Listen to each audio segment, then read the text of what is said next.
Ashley Dean taking a whole new look at itself. It has. We're here at the Ashley Dean Research and Development Station on the dairy part.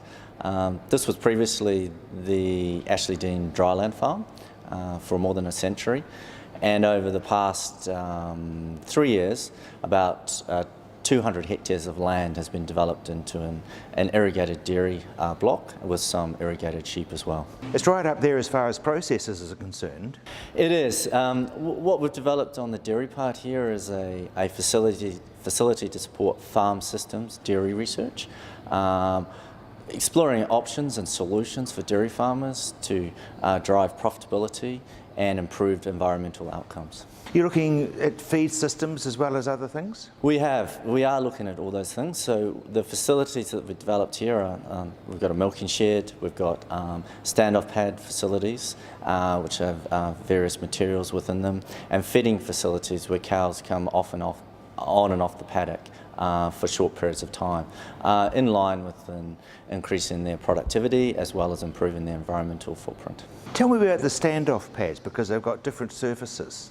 So what we have is a range of standoff pad facilities, and it's particularly directed towards winter feeding systems where some of our environmental losses of nitrogen are particularly large, and exploring options to get cows off paddocks for short periods of time. So what we have standoff pads with wood chip in them. We have some with some gravel, and experimenting with different sizes of gravel, and we also have some with a geotextile carpet on top of it. And we've been looking at, over this past winter, exploring options for cows coming off the paddock, had fodder bed in the paddock coming off, essentially over the nighttime period, and looking at their lying and standing times and the behaviour on these standoff pad facilities. This is very scientific, isn't it? It is. In contrast to the other farms that Link University has back at right by the campus of Link University on the very good soils, this is on a very light stony soil with low water holding capacity, which presents challenges around growing feed, your pasture production, and challenges around your environmental losses because they're very prone to drainage of nitrogen, of nitrate to soil water. So it is a significant challenge here to provide solutions for farmers within that context. You've got laboratories. We have. We've established some pretty basic laboratory facilities here for staff from Link University and their collaborative partners to work in. Includes wet and dry labs, includes seminar rooms for bringing outside organisations in to discuss the results from our research and for that technological transfer aspects. Would it pay for itself? The development here is focused on farm systems research. And so in terms of paying for itself, we have a dairy farm, so we receive money from our milk sales. But a real priority of ours at the university is driving collaborative research programs. So Link University does receive income from those research programs, but what is really important is that we actually provide solutions for our farmers around productivity, profit and environmental performance. You're really very much a key player when it comes to dairying on light land. Look, I think we're a key player not only for the dairy conversions which maybe come up in the future, but we're also a key player for providing solutions for those farmers that are facing environmental challenges under the current nutrient limits. So through time, many farmers will be asked to reduce nitrate leaching in line with regional council policies, and we hope to be at the forefront in providing leadership for those solutions. Well, I guess you're leading from the front. Leading from the front, it's very much where Link University, in conjunction with its collaborative partners, particularly associated with the Lincoln Hub, which is developing to a large extent, providing a resource for those partners to come here and work on this farm from a research and farm systems point of view. Lincoln University is doing some work on the vineyard about timing. Yeah, I'm working on the phenological development, so different timing of different varieties in terms of when they flower, when they start at the beginning of the maturation period, but also what's coming up soon in the vineyard when they bud burst, the beginning of the growing season. You've got some interesting varieties. You've got Viognier and Chardonnay, and you've still got Müller-Thurgau. So I haven't actually used the historical, well, collecting data now a wee bit on this vineyard here, so it'll be interesting to see how the timing of these varieties perform. A lot of the work we've done is on historical data, particularly international data, where they've got years of information in terms of timing of phenology on varieties such as Müller-Thurgau, Viognier, Chardonnay and the like. Are you expecting to find that all the different varieties have got their own time clock? So we do know that they all have their different time clocks. So for example, in any given vineyard you'll have different timing between varieties of bud burst or flowering or veraison.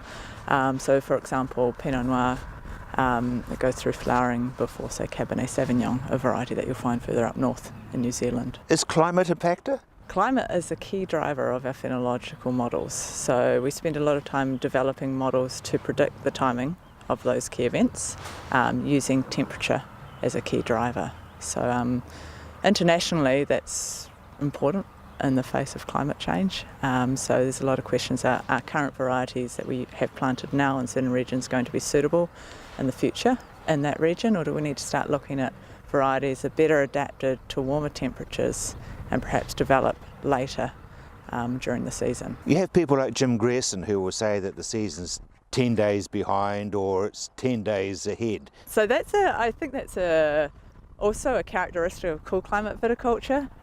There's a lot of variability in our seasons, so incorporating that understanding of what's an average developmental time and then what's the variability around that time's a key part of our investigations. Can we predict with our models a huge variation in timing as well? So what can you change with human input? So in terms of looking at changes in development, there are management practices we can use, or changing varieties of course is your biggest change, looking at shifting what you have planted, but that's a big consideration given that a vineyard's relatively long term in terms of how long we want to keep the vines in the ground before changing them over. So alternatively we have got some what we might consider more short term adaptations that we can use, for example canopy manipulations, pruning, there's also growth regulators as well, and a lot of the work that we've done is looking at canopy manipulation, whether or not we can delay the timing of particularly later events in the season, such as the start of maturation and the maturation period itself. We're in a region that gets frosts. Can you delay flowering? In terms of flowering, research by other people, ex-university students, has shown that they can delay the timing of bud burst with a small shift in flowering, but flowering is perhaps the phenological stage that's least prone to shifting by human intervention. We're more likely to shift the onset of ripening and that ripening period through, say, canopy manipulation. You're talking about manipulating the canopy. What are you actually doing? So trimming, so reducing the height of the canopy, leaf plucking, that's often used in the fruiting zone actually to open up and aerate the canopy. So perhaps doesn't necessarily manipulate the timing unless you do it severely in terms of what we use in standard industry practice. Crop removal, so that can actually enable you to speed up the ripening period. So in the cool climate, sometimes we actually, if we've got a limited season in terms of having a cool year, dropping crop might be a tool in the toolbox to sort of accommodate and speed up that So that ripening you're phase. thinning then in that stage? Thinning, yeah. So those are some of the key approaches to use in terms of shifting how those later events happen in the season. Are you able to make it either early or late? So trimming, you're removing leaves, so there's less leaves to provide sugars predominantly to the berries, so you're actually slowing the developmental period. And dropping crop, you're just reducing the number of fruit on the vine that require those sugars, so therefore it can go on a bit quicker. So you can do both? You can do both.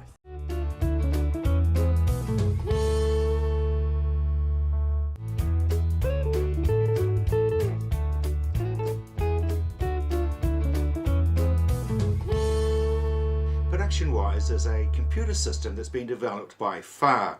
It's ideal for tracking what's happening as far as your silos are concerned in grain storage. Yes, we have. It's got a grain store section in it, which is basically a grain inventory. When a farmer sets up his paddocks, he can set up his silos. So however many silos he has on the farm and how many tons that they hold, he can set them up. And then the two systems, the paddock diary and the grain store, link when he harvests from his paddock diary. The grain moves to the store waiting to have something done to it. Once again, this is important for compliance. It's really inventory, because farmers will need to know where their store is. They have to number their silos, that's part of compliance as well. And they have to know, obviously, which crop has gone into which silo. And records are related to what they do with that grain in the silo. So when they clean the silo out at the beginning of the season, they can record it and report it. And when they check the grain during the season, the moisture of it, if it's got pests in it, have they treated it? Again, this is all part of the reporting that goes on to that vendor declaration with the crop recording diary that goes to the end user. So the grain store is crucial for traceability, and they can also set up their contracts and sales through it. So it's a little complex system on its own, but also it links to the diary side. Is it really important to know what paddock the grain came from and what happened to it? For traceability, yes, yeah. And if they've got a problem, if you had a problem with, a weed like velvet leaf has been all in the air recently, you'd need to know which paddock that came from so that you can check it for next year in case it comes again. So you can have a look at your silo and say, in that particular silo, certain sprays were used and certain fertilizer was used. Yes, yeah. The vendor declaration form that pulls together both the grain store information, what's happened with it in the store, it brings in what's happened when it's been growing. So it all comes together on one report with no money, doesn't bring the gross margin dollars onto this. It links automatically the active ingredients. So the end user knows that for the food chain and for the Northern Hemisphere seeds, what's actually happened when they've grown that crop. When the grain leaves the farm, do you just give somebody a printed off report? Yep, easily. And print it off and pass it to the person who's buying your grain or seed. And once again, it all just totally ties in with the compliance reports, apps on cell phones and farm computers. Yes, it's simple. What we're trying to do is a simple system that farmers can just do it on the go and they tick all the boxes with it. Philippa, shampoos and conditioners, how do they work? A shampoo is designed to cleanse the hair. We like to lather the shampoo up when you're in the cleansing process, leave the shampoo on for a minute and then rinse off so that it's good cleansing action for the hair.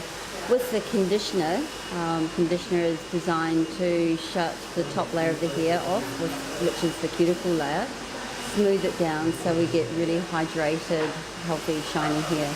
Is there a big range of good and bad? Massive, absolutely massive. There is some shampoos that contain a truckload of parabens and sulfates, so they cause skin irritation and dryness of the hair. Of course, our products being sustainable, natural, organic, there is no parabens and sulfates in there. Hair colouring, do we or don't we? Absolutely, we all want to look 20 years younger or even 10 years younger. Some people, like George Clooney, can rock the grey. There's a lot of men that like a 10-minute sort of refresh of colour just to camouflage the grey. Hair colouring can be fun. And looking after it? Looking after it it's really easy.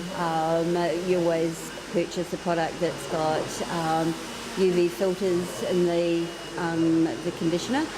And of course there's like low alkaline shampoos and conditioners that protect the hair against all the elements, and blow drying as well. Ah, yes. Septic tanks and things like shampoos and conditioners. That's a really interesting one. Going back to what we use, our company can trace where all their products go through all the grey water waste.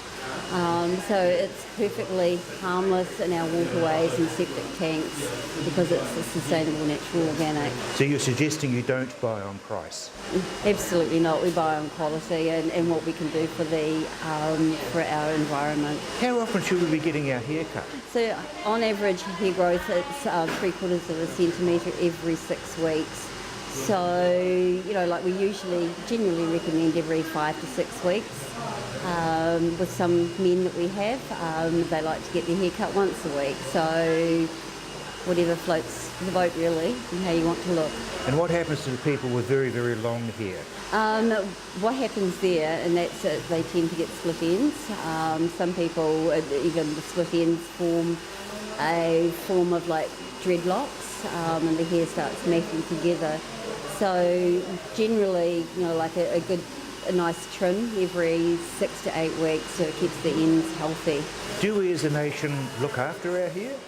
As a nation, I'd like to think that yes, we looked after our hair, but then we compare us to Europe, where the European people tend to invest more in their whole total appearance, whereas we're very casual, more lived in looking. So it would be nice to think that some people do invest heavily, which is nice, and other people it's just something that grows on their head. Barbers, there's a swing back to barbers. Oh, absolutely. Male grooming is on a huge wave, so and we're hoping to capture some of that wave. But male grooming, it's always nice to see a man well dressed and good haircut and a really good shave. Barbers, that's a new breed, it's not the old short back and size for 2 and 6. Absolutely not. But in saying that, you've got some looks that have got a really good fade, like going from skin to a little bit of hair through the back and the sides, and like back to the 1950s sort of good haircut there. But then you've got some people that still like the mullet. You've got some farmers that just want to chuck a beanie on it. So, yeah.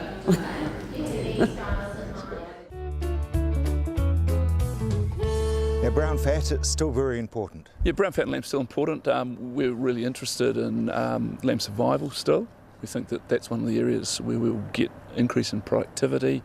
And so if you've got lambs that have got adequate brown fat and can mobilise that brown fat to generate heat, then you're going to improve lamb survival. So it's still very much a hot topic of research to us. Can we just recap on exactly what brown fat is and what it does? So we've changed our opinion of what brown fat is. We used to think that brown fat was like the deposits that are only found in young animals. We now know that brown fat's found in a number of places and not just in the very young, and it seems to be there as a chief controller of thermoregulation, or it controls our heat generation systems, and it persists through early life. So young animals have that ability to sort of increase their thermogenesis, increase their heat production, and that's one of their ways of surviving cold challenges. Provided they've got feed available, they can use that energy to create heat. The process by which they do that's quite an interesting piece of metabolism, because it's called uncoupling, and basically it's like a futile cycle. They take energy and they just burn it to produce heat, and that's sort of like they have a little internal furnace. Not quite so important in ruminants as in other animals, but because the ruminants have their rumen, which generates a huge amount of heat too. But for a young animal where its rumen hasn't fully developed, a lamb after birth, then having that ability to generate heat is critically important for survival. And we really do need to develop it as part of our production drive here in New Zealand. Yeah, it's something where we know the genes involved in the processes, we know there's variation in those genes. It's something I think we need to put a big emphasis in sheep breeding on trying to get lambs that are much more robust at birth. We see large numbers of deaths at times. People associate it with cold weather, and we say, oh well, that's, it's the weather to blame, but it's actually as much to do with the livestock. And there's a number of factors. A key one's birth weight. We know that if you have higher birth weights, then you're less likely to have lamb deaths, but then it's getting lambs that can actually use the fat they've got, use the energy, metabolise it and produce heat and get up, and we talk about teat-seeking behaviour. They can latch on quickly and get their first feed, and so it's sort of all part of a complex system to improving lamb survival. Can we breed for it? Yep, we can breed for it. We know for starters there's obviously breeds of sheep that produce bigger lambs, and that's got to be balanced against fertility and fecundity, getting the right number of lambs on the ground. So as your triplet numbers go up, or you get more quads, and then lamb size comes down, so they become more vulnerable again. So there's a sort of a balancing act between getting lots of lambs and getting lambs that are the right size to survive. But then even within individual animals, there are genes that control thermogenesis, and we can actually selectively breed for animals that are more robust, are less likely to not be able to generate heat, and thus less likely to die if there's a thermal challenge. And I guess as sheep farming goes further and further back into the hills, that this becomes more important. Yeah, I think so. That's a bit of hooks and catches too, though, because in the high countries, you get into the hills, there's more scrub and there's more cover, there's more valleys and so on that they can get into. So you can get shelter that you wouldn't have out on open plains. And what you're talking about there is wind run, so there's often more shelter from the wind in the hills if they can get down into the valleys and the gullies and into the scrub, versus being out on an open plain where we've taken all the windbreaks out or not looked after them, those sorts of things. So yeah, it sort of swings and roundabouts on that one. You've done a lot of research with the Romney breeders. They're onto it. Yeah. So the Romneys are really robust. We know that if we take one of the gene tests we use, they're right at the top end with that. And my point to them always is you don't actually have to breed for it because you guys are on the front foot. But in the Romney trial work we're doing, we're getting average lamb birth weights that are close to 6 kilograms per lamb. We've had twin lambs coming out over 6 kilograms each, so the ewes carrying 12 kilograms of lamb, and we try and get the triplets up over 4 kilograms. So and we're not seeing huge amounts. People talk about dystocia or birthing difficulties, but we're not seeing that. And part of the thing there is that's about breeding a good ewe. You've got to breed a ewe that can actually carry more lambs and can get them out. So she's got a big enough birth canal that they come out okay too. So there's a design thing, if you like, with the ewe to get a ewe that actually births well, and ewes that are too small in the back end that have lambs that are too big in the shoulders, and it just doesn't work. And of course, it's been a pretty tough old year as far as nutrition for the ewes is concerned. Yeah, it has been a tough year, and I haven't heard too many scanning percentages coming in yet, but there's a bit of a hint there that it's going to be hard, especially in North Canterbury and those East Coast regions where we've had those big drought hits, that the ewes will be the ones that smart farmers will have dealt to that and made sure that those ewes were good going forward, and that the lambs and the hoggets are wearing the cost of a feed shortage. But I suspect we'll see a little bit of a decline, especially through North Canterbury and ewe performance this year. Brown fat isn't just a focus for you as far as sheep are concerned. There's also a situation with dairy cows. Yeah, so different thing. We know as dairy cows get stressed, it's seen globally, as dairy cows are producing milk, if there's a heat stress, then their productivity drops away. And it's a similar system again. What's happening there is that those cows lose the ability to actually dissipate heat. So it's sort of the opposite end of the spectrum, and similar processes involved, and we're trying to find out if we can find cows that have the ability to dissipate heat and actually ramp up their production as well. So it's the same sort of metabolic systems that we're looking at, but the different outcome. We want cows that are putting all their energy into their milk. They're not at risk of a thermal challenge from being cold, but they're at risk from being too hot. Not something you typically see in New Zealand. You need high levels of humidity, so what you're seeing in temperate climate dairy production is unlikely to be a heat stress effect, but as you go into tropical dairy production, you start to see these heat stress effects coming in. So really it's more than just shelter belts and shade trees? I think it's more than that, yeah. It's to do with how they actually utilise their energy, how they partition the energy to milk production versus heat generation, and how they alter their heat generation in response to the challenge of lactation, I think is, and it's a cow by cow thing, so it's a thing that's genetic, and so we've got to unpick what's happening there yet, but I think we'll be starting to breed cows one day who are less susceptible to heat stress and can be productive even when they do go under some sort of stress. How did you get into contracting? Well, I left school and then always did the silage and digger work and stuff for our own farm, and then it just all escalated, and a few neighbours would ask me, you know, could you come and do my wee bit of silage because the other contractor can't get here, and so then that's how it became into it, and yeah, just carried on from there really. The family sort of hired you out. Yeah, they did, yeah. So it sort of started off, you're doing it all for the family, and obviously, you know, time's getting on, the gear gets dearer, and wanted better gear, so we had to try and justify having good gear for the farm.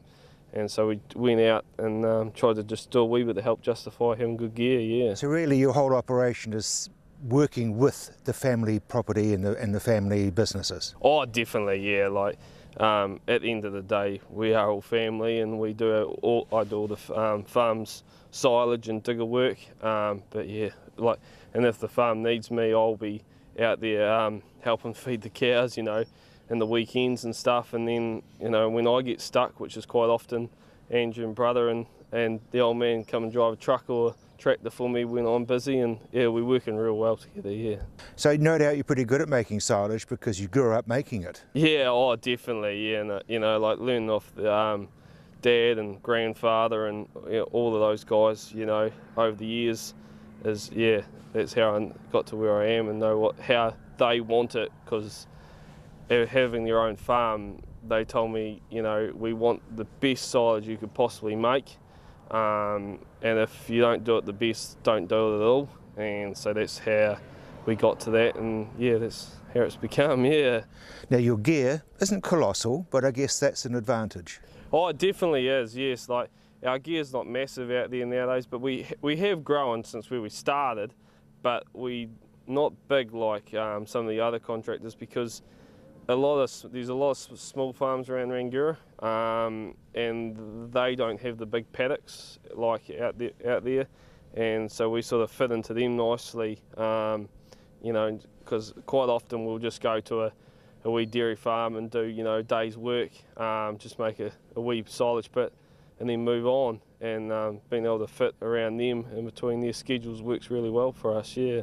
So obviously you dig holes and move stuff around. Yes, yeah, we got two 12-ton diggers plus a 3-tonner, and we chase the irrigation specialist around, which is Doug Goodwin, and yeah, quite often, well, for the last two years at least, 3 years nearly, we've been busy installing centre pivots, and so we've been flat out with that, and I've got the main man Lindsay, yeah, he's done it all from the get-go, and just, yeah, so it's been real good. So, and then on the odd side we do foundations for houses, cow sheds, and yeah, it just sort of keeps us busy, you know, like keeps the using the trucks to the potential, because, you know, obviously we have our own trucks for silage, but there's not enough work just for silage, so we need extra work to justify owning them.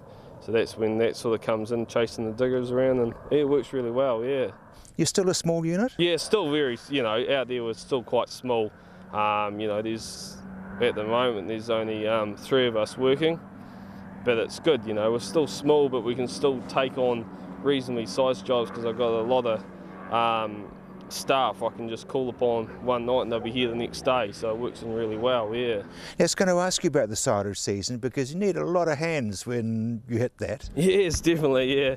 It gets chaotic in silage, and works real well because I've got a lot of older fellas which are real good, and I can just ring upon them when I need them, and then when I don't need them they're quite happy to sit at home, so it works in really well, yeah. And I guess they're all old farmers, so they basically know what's involved with making excellent silage. Yeah, they are. They're all retired dairy farmers and sheep farmers, and yeah, they know exactly what they need and what has to be done, and they're not scared to put in the extra effort and help out, you know, and and it works really well, yeah. What do you advise somebody who loves machinery and wants to have a go? Yeah, go for it. That's all how I started. I loved machinery and I was mad on tractors, and it's just gone from there really, and that's how it's escalated and bigger and better things. And yeah, and I'm always for, you know, getting guys out. I got went to St Andrews College in town, and I had quite a lot of townie mates, and I used to drag them out and make them drive tractors around. And yeah, I got a couple of guys quite hooked on it, and they actually worked for me for a couple of seasons, and yeah, they loved it, so it was good, yeah. And of course you've got huge amounts of support from your parents. Yeah, oh, definitely. Yeah, you know, if it wasn't for them, I wouldn't be here. So, and yeah, they've helped me from the get-go, and Mum's been real good on the book side of things, because I'm absolutely terrible. And yeah, it works really good. Yeah.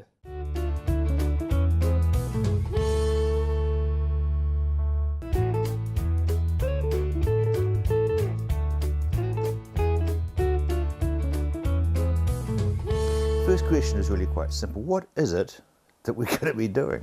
We're going to be doing a thing called access bars, and it's basically a process where we touch 32 different points on your head relating to various areas of your life, and that helps to release and remove anything that's holding you back in that particular area.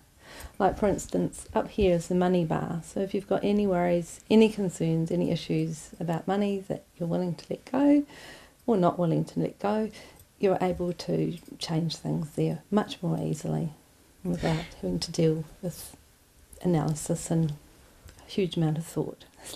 There's going to be a large percentage of the population, Marky, who are going to say this is all snake oil stuff. Yes, there is.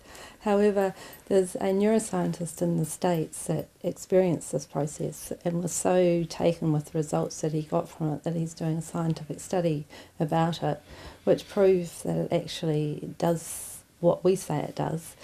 The study is due to come out in probably a month or so, and until that we can't officially say that it does what we know it does. Is it sort of like Reiki, where you touch your feet and that helps you with your liver? My liver probably needs a lot of touching. Well, access is, you know, touching your hands on your head, and it is energy work, and it will change things. So in that respect, it is similar to Reiki. Now, you and your daughter were heavily into it, but how did it start? We got involved through my daughter coming home after being off dancing on a cruise ship, saying, "Mum, I'm off to this course in Wellington," and I went, "Oh, what is it?" And she said, "Access bars." And I said, "What's that?" She said, "Not entirely sure, but it's good and I'm going." And I said, "Okay, I haven't seen you for 6 or 9 months, I'll come with you." And we went to this class, and it was a day of bliss, basically experiencing the bars and receiving the bars. Even though we weren't exactly sure what we were doing, we came out of it going, "Oh, this is so much fun, this is so cool, let's do some more." And so we got hooked on the journey, and we went on to learn more about access consciousness and the tools and the various modalities and the body work that you can do, as well as just, you know, the hands-on head process, which is the foundation and the first thing that you learn in bars, and one of the most useful things that we have that we can help people with. Maggie, can anybody do it? I mean, could I learn to do all this stuff? Anybody can do it. There's bars practitioners, people that can do it on you and for you, or there's bars facilitators, people that can teach you how to do it, so then you can do it with your friends and family and anybody you like as well. And takes a day to learn it, but the good thing about that is that you get to receive the bars twice and gift the bars twice, so it's another day that's just amazing. You're lying there and relaxing and receiving and learning at the same time. Now, there is a lot of stress, especially in the rural community. What are you doing to get what you're doing through to those people? Well, it's the case that anybody can do it, so if someone is willing to stay still for an hour or so and have someone come and facilitate them, they can show them how to do the bars, they can run the bars on them. The other part of access is some questions that we can give to them so that it can help them adapt, or not so much adapt, but cope better with daily life. You talked about money. What other aspects are there?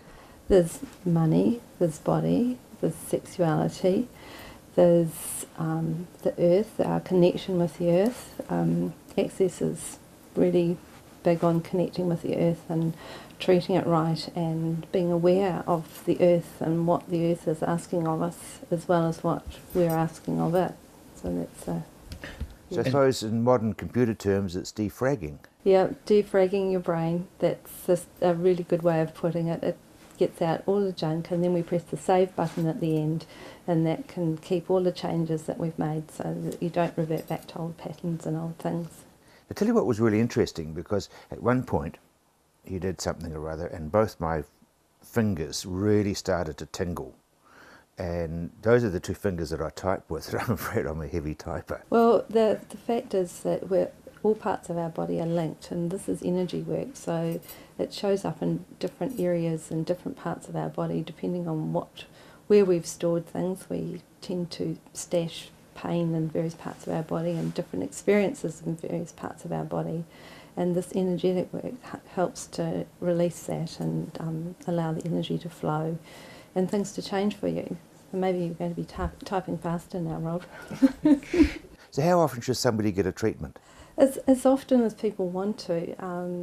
Generally, you find that the practitioners, we like to receive it as often as we can, but generally in most cases it's weekly or fortnightly, whatever works for you.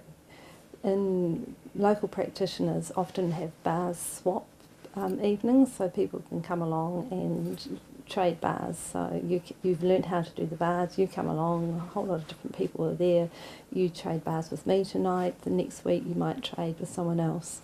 And the beauty of that is that you and I will have certain points of view and certain things that are similar, and while I am gifting to you, I'm also changing things in my life, which is why people like to do it and gift it to different people. So the other thing is that we swap with different people as often as we can so that we get different areas of life changing and different things moving. Margie, is it tiring for you, because you do several of these treatments per day? For us, no, it's not tiring at all. It's a case of you working with energy. We're pulling it through ourselves. We're not actually dissipating any of our energy. And in fact, you'll find that we're probably more energised after gifting bars. Is it fair to say that what you're doing is you're channeling the person's energies?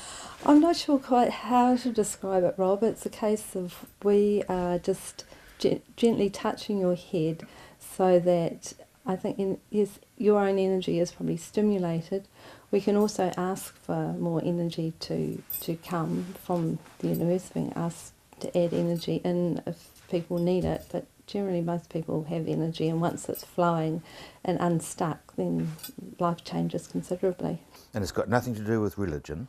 We're just allowing the body to get unstuck and the pathways to open up, and there is no religion, there is no mention of God anywhere at all, so it's completely non-secular. There are a lot of people who are doing it around the world, but how do you get past that this is way out? I think you offer, well, I personally offer people the chance to experience it and try it, and some people go, oh wow, what did you do to me, that was amazing, and other people go, not for me, and that's fine. Not everybody will really want to do this, but it's not many people I've had that haven't actually said, oh, I'll come back for another session.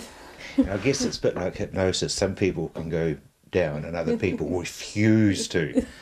I think so, yes. I've had one friend that actually sort of wanted to know what was going on and didn't necessarily want to relax and just enjoy the experience. And that's fine too.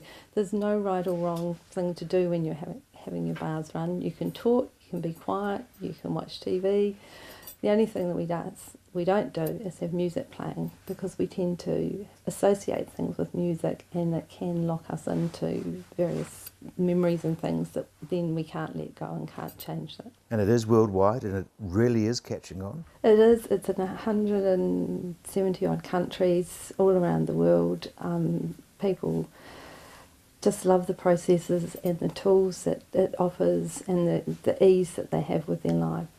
I mean, my daughter's in Europe at the moment in a series of classes over there. I suppose it's don't knock it until you've tried it. That's right, don't knock it and come and relax and enjoy. Worst case scenario, you'll feel like you've had a great massage. Nick, what sort of season have you been having? Oh, it's been a fantastic season, Rob. We've got more wine in the winery than we've ever had before, so really excited by that. And really beautiful ripe characters in the Pinot. The seeds are lignified, which means they're a nice sort of brown colour and have a beautiful nutty flavour and tannin. That's what gives us the elegant sort of Pinots that we're looking to develop here in Waipara.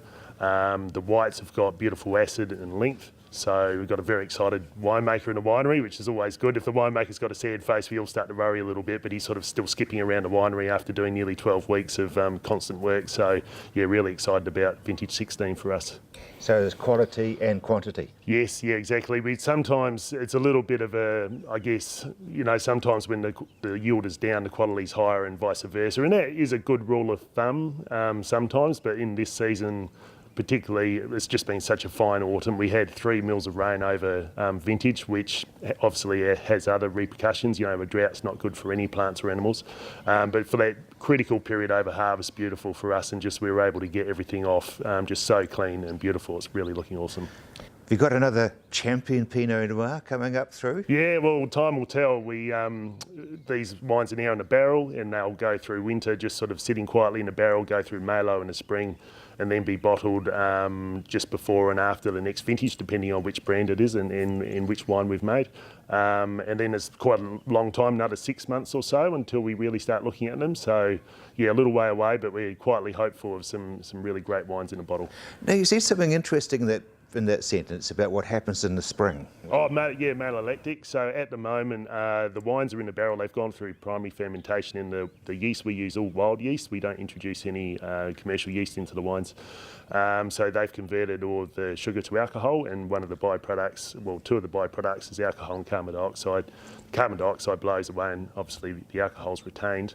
But at the moment, the wines are quite sharp on the palate, because you've still got a large amount of what's called malic acid in the wine, and then as the wines warm up in the barrel, malic's converted to lactic acid, and the wines become much more sort of together as a whole flavour, and the palate gets a lot softer. So red wines always go right through Malo, and that, you can speed it up. Modern winemaking, you're able to warm them up and seed them and all this sort of thing, but we've run both Greystone and Muddy Water organically, and it's quite hands-off traditional winemaking. So traditionally, as spring comes and summer, the wines warm up, the bacteria that drives Malo will start by itself and bring that change in the wine naturally. So that's the way we do it. Yeah. Yeah, there is a lot in it, isn't there, Nick? Yeah, there is. There's a lot of it's patience and trusting in nature, in the wines themselves and the grapes. I think if you're able to deliver grapes to the winery in really great condition, the wines, they say great wine makes itself, that's not true, but if you are able to give it, the conditions and the time to just do its thing naturally, it's going to be, a beautifully integrated wine rather than sort of trying to push it and jam it into places it doesn't want to go. Yeah. And now you're pruning? Yes, just started pruning last week, and it's cold this morning. It's only about 6 degrees at the moment, so it sort of feels like it's pruning weather now. So we start pruning on high blocks that aren't affected by spring frost, because generally the blocks that you prune first burst earliest. So we wouldn't like to prune blocks and get them to burst early down on the flats where you're more likely to have a frost problem. Yeah, so the guys are out there pruning now. We just start off slowly. Often only doing half days to give people's hands a chance to acclimatise to that repetitive work. And then as the season progresses, they'll be doing probably around about 40 hours a week pruning. But, in inclement weather, we try not to work if it's pouring rain or snowing unless we're really behind. So that's a good day to go home and sit by the fire. I guess the vines really do need to have a winter. Yeah, they definitely need a winter. The cold period and the dormancy is an important part of a vine's physiology, and it also helps with pest and disease control a little bit as well. But once a vine's completely dormant and no leaves and the wood's fully lignified, which is when the canes are nice and brown, then the vines can easily go down to minus 15 degrees, no problems at all. So they love a cold, wet winter. So fingers crossed, we're obviously in basically the second year of a drought at the moment. And although grapevines or grapes and viticulturists and winemakers, we love a dry autumn over that picking period, apart from that, they're like any other crop and they really need rain. So yeah, fingers crossed for a really wet winter. Wet, cold winter is what we're looking for, yeah. Marketing-wise, you've got a big focus overseas? Yes, yeah, overseas is a really important part of our business. We started off in New Zealand only and then grew into Australia and now across many countries in the world, and our sales and marketing managers currently in the second week of a trip in China.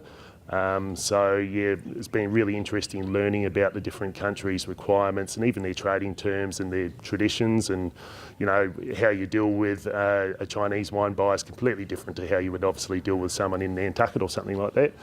So that's been a very interesting and challenging part of our business, but we feel we're now starting to get a really good handle on it, and being able to service those markets and understand what they want in terms of the wine styles, even down to labelling and whether they want 6 bottles in a box or 12 and how they want it packaged. They're all different, but we're also getting a lot of those wine buyers coming here to this winery right here over vintage, and able to show them how we make the wine and what we do. And I think that's really mind-blowing for some people that might live in a city of 20 million people in the middle of China or something like this, and they come here and we're racing around in the dust picking grapes and making wine and sending it to them in 2 years' time, and it just completes the picture for them, and I think that's really important. Yeah, it would be. That'd be pretty interesting. Yeah, it's been...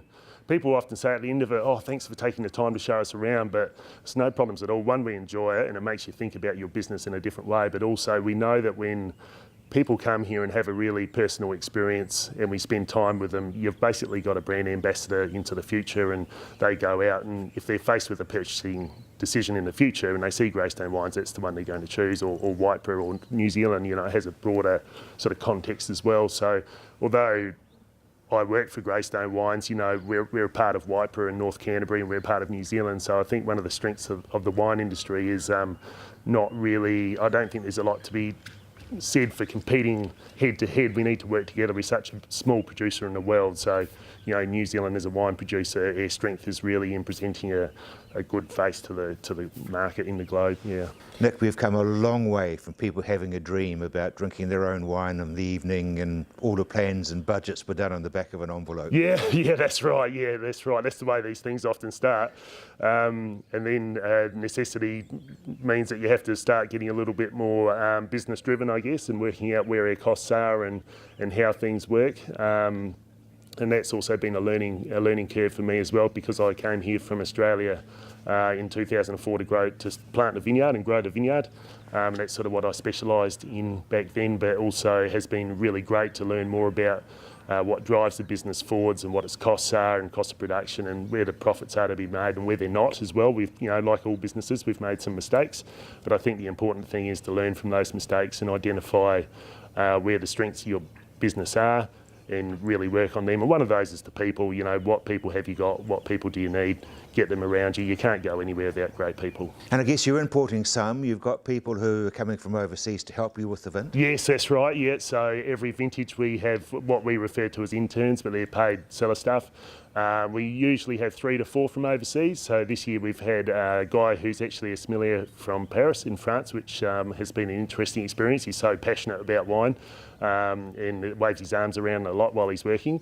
And then we've also had a guy from the US and one from Australia, and quite often we have some people from Germany as well. And they bring their own sort of experience to the place. A lot of them are doing 2 vintages a year to try to get their winemaking stripes, if you like, more quickly. So they're fresh, they're energetic, got lots of ideas, and they sort of bring a little bit of fresh blood into the really busy environment. They're very passionate, and that's great. It's one of the things that helps us make fantastic wine. There's an old saying, Dean, that when money's tight, you've got to think. And so basically, as far as fertiliser is concerned, you do have to. You do, Rob. You've got to take a step back when things get tight and look at where are you spending the money and where you can get your efficiencies from.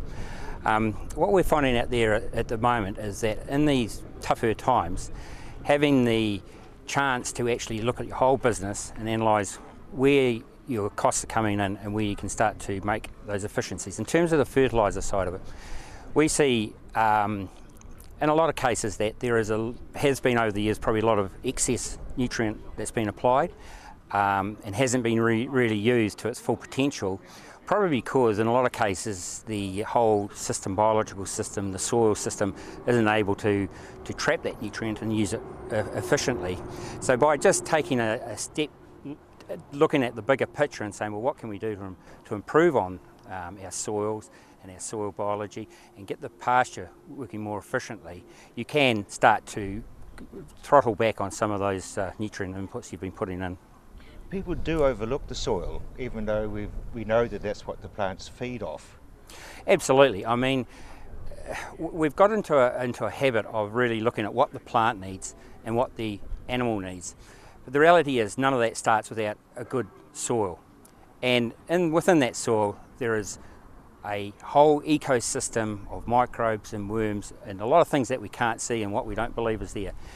If we start to feed that biology, to look after that biology, to treat it with probably the respect that it really deserves, that's where we can get some really big gains in terms of soil structure, soil profile, nutrient being taken up into the plant more efficiently, and that flows into the pasture quality, the pasture palatability, so that when the animals are grazing the pasture, they're getting the most out of it they possibly can. You'd suggest then that soil tests are vital? Soil tests are a part of the picture, and they are essential. I think one of the most vital things that most farmers don't use is sitting in their shed, that being a spade, is actually go out and have a dig in your soil, see what your soil's doing, see what your pasture root depth is. Just make sure that you feel comfortable with the whole ecosystem and the biology and the rooting depth and those things that really are going to drive the efficiency of the nutrients that you're putting on. So, but soil tests, it's important to maintain those basic macronutrient element levels. Essential to have the juice there when the motor starts running, but you've really got to get the motor running. So how do people learn to do that? By just really getting their hands dirty, getting in touch with preferably a rep from Mainland Minerals who can come out with a spade. We always have a spade in the back of our car, who can walk through a farm with you and just say, let's have a look at the bigger picture. Let's not just look at the numbers, but look at the whole system, what's going on.